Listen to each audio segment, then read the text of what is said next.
Pemirsa, dalam wujud untuk meningkatkan kualitas guru di Kutai Selatan sebagai pembina pramuka, Kuarcap Badung Kutai Selatan mengadakan kegiatan kursus mahir dasar KMD Kuartir Ranting Kutai Selatan. Kegiatan kursus mahir dasar dilaksanakan oleh guru SD hingga SMP se-Kutai Selatan Badung. Kegiatan kursus mahir dasar KMD Kuartir Ranting Kutai Selatan bertujuan mewujudkan dan meningkatkan kualitas guru di Kutai Selatan sebagai pembina pramuka. Kakwaran Kutai Selatan Dewa Ketut Eka Jaya mengatakan pihaknya telah mengkoordinasi KMD ke setiap kepala sekolah UPT dari cabang dinas Kabupaten Badung, khususnya SD dan SMP. Hal itu dilakukan untuk memberi pengetahuan dan keterampilan pada guru-guru terkait dalam masalah kepramukaan, sehingga di Kutai Selatan memiliki pembina yang handal. Kami di Kecamatan Kutai Selatan untuk mengkondisikan KMB ini, kami sudah mengkoordinasikan segala lintas lini baik dari kepala sekolah, UPT dan cabang dinas Kabupaten Badung.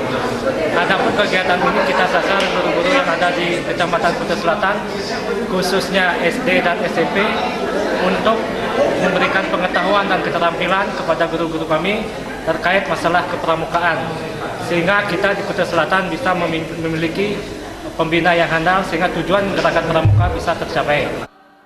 Sementara itu, Ketua Panitia Kursus Mahir Dasar KMD Kuartir Ranting Kutai Selatan Nyoman Adi Sukerno mengatakan kegiatan ini dilakukan untuk memacu para pembina pramuka di Kecamatan Kutai Selatan agar mengikuti era milenial.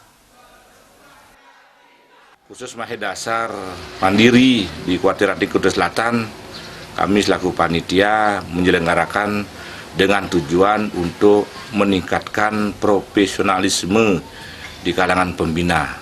Karena sekarang ini adalah zaman milenial, kami akan memacu sportivitas setiap pembina supaya mengikuti era milenial ini tanpa mengurangi dan tanpa mengabaikan makna-makna dari dasar dharma pramuka, terutama ini trisatyanya juga. Kegiatan ini murni kami selenggarakan dengan swadaya urunan masing-masing peserta, dan ucapan terima kasih juga kami sampaikan kepada Kapus Diklat Cabang Badung yang sudah dengan kerelaannya dan kesetiaannya akan memberikan materi terkait dengan pelaksanaan kursus mahir dasar ini. Dan tidak kalah pentingnya juga ucapan terima kasih kepada Bapak Ketua Yayasan Bintang Mandiri School yang telah memberikan tempat penyelenggaraan kursus mahir dasar mandiri ini di Kutai Selatan. Tim Liputan melaporkan.